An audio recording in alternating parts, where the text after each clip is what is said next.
one of my favorites is we will never leave any reasonable request unfulfilled. That's one of our statements, right? With the Credo card, just one more question on that. You said that you guys go through it every Wednesday. Mhm.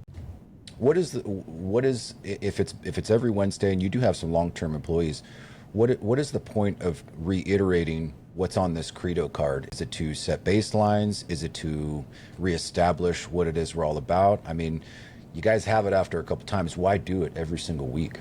Sure. I mean, that's a great question, and you're not the only person to ever ask that question. But there are things in there. I'll give you a good example. One of my favorites is we will never leave any reasonable request unfulfilled. That's one of our statements, right?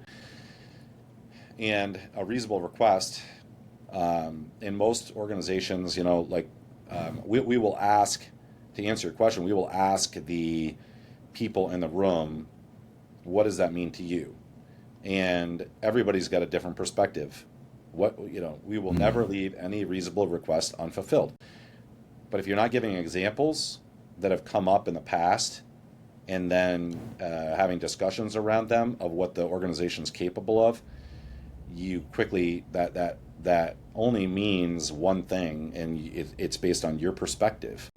And we all have a different perspective, and I think it's important to tap into that. Additionally, every time we do it, it's really interesting because somebody will come up with one that kind of opens a whole nother door. Really, we're willing to do that.